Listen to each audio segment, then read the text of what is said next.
Liberty Nation with Tim Donner. Say what? Say what? Say what? One more time. We commence the proceedings with our signature segment, Say What?, where we roll out a virtual assembly line of wacky, astonishing, and damnable things uttered by politicians and the chattering class. So, the country just may be on the verge of thinking about creeping toward normalcy. We are not opening all at once, but one careful step at a time. Governors will be empowered to tailor an approach that meets the diverse circumstances of their own states. Every state is very different. If they need to remain closed, we will allow them to do that. And if they believe it is time to reopen, we will provide them the freedom and guidance to accomplish that task, and very, very quickly, depending on what they want to do. At last, some light at the end of the tunnel, the recognition that a few states still have a problem with COVID-19, particularly New York, New Jersey, Connecticut, but some 30 states or 60% of the country do not, and the rest fall somewhere in between. But no matter what happens with COVID world, there will be a presidential election in just 6.5 months, and this week, after 28 of the 29 candidates running for the Democratic presidential nomination dropped out, and Joe Biden was left as the last man standing, the man who resuscitated Biden's career from the ash heap finally delivered his endorsement, as if he had any other choice. Barack Obama, who reportedly urged Biden not to run in 2016 or this year, no way to know if the multiple reports to that effect were true or not, did his better late than never on a video like everyone else these days. If there's one thing we've learned as a country from moments of great crisis, it's that the spirit of looking out for one another can't be restricted to our homes or our workplaces or our neighborhoods or our houses of worship. It also has to be reflected in our national government. The kind of leadership that's guided by knowledge and experience, honesty and humility, empathy and grace. That kind of leadership doesn't just belong in our state capitals and mayor's offices. It belongs in the White House. And that's why I'm so proud to endorse Joe Biden for President of the United States.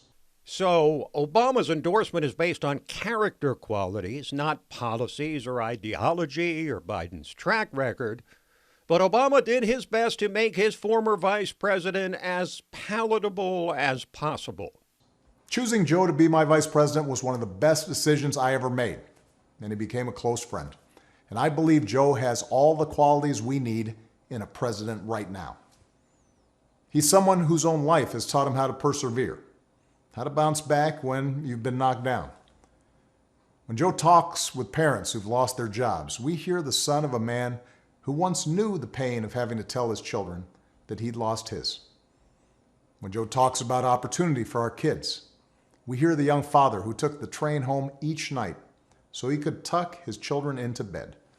And we hear the influence of Jill, a lifelong teacher. So again, with the personal qualities like empathy and struggling through personal adversity, but nothing about Biden's vision or leadership, which is actually what voters are looking for. Not a kind old grandfather, but a leader. However, no matter whether most of the economy reopens in the next few weeks or not, Trump will have to run on a dismal economy, the polar opposite of what it was just about 6 weeks ago. And if he gets this wrong, it may not matter if Biden is neurologically challenged. But if Trump keeps the corona death toll down as it appears it is now, and the economy recovers in halfway decent shape in these months leading up to the election, Trump could possibly win a landslide. These days, anything seems possible. Obama's endorsement came after Bernie Sanders waved the final flag of surrender, officially bowing out of the presidential race, and then dutifully endorsing the only candidate left in a split-screen video with the presumptive nominee. Today, I am asking all Americans, I'm asking every Democrat, I'm asking every independent, I'm asking a lot of Republicans to come together in this campaign to support your candidacy, which I endorse, to make certain that we defeat somebody who I believe, and I'm speaking just for myself now, is the most dangerous president in the modern history of this country. A president, and you made this point, who downplayed this pandemic, who ignored the advice that some of his people were giving him. Again, not exactly a ringing endorsement. I'm supporting you because Trump is evil. Nothing about Biden's policies. To the matter of reopening the country, perhaps the most jolting announcements of all were the complete shutdown of all sports everywhere. March Madness canceled. NBA and NHL suspending their seasons during the height of their drive to the postseason playoffs. And Major League Baseball stopped dead in its tracks just before the start of their season. Here's Major League Commissioner Rob Manfred on Fox Business. Unfortunately for us, the pandemic struck right at the low point for us, right before we begin our season. It's had really serious impacts on our business. Obviously, 40% of our local revenue is gate and gate related. Obviously, that's all at risk right now. We do have both significant media contracts, both national and local. But at the end of the day, those contracts are dependent on our ability to provide content. There's been talk of the 2020 Major League season being played entirely in spring training stadiums in Arizona and maybe Florida with no fans. Rob Manfred, the commissioner, says that's one of a number of ideas being kicked around. We don't have a plan. We have lots of ideas. What ideas come to fruition will depend on what the restrictions are, what the public health situation is. But we are intent on the idea of trying to make baseball part of the recovery, the economic recovery, and sort of a milestone on the return to normalcy.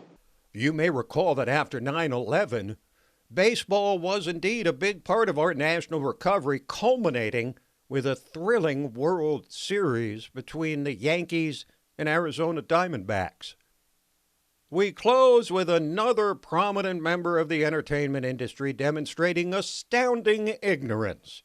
Witness Whoopi Goldberg on that bastion of ignorance, The View, speaking about Joe Biden's wife, Dr. Jill Biden, because she got a PhD in education, anointing her as not just a medical doctor, but maybe even the female Dr. Anthony Fauci. I'm hoping Dr. Jill becomes a Surgeon General, his wife. Because Joe Biden's wife, because he would never do it, but she's a hell of a doctor. She's an amazing doctor.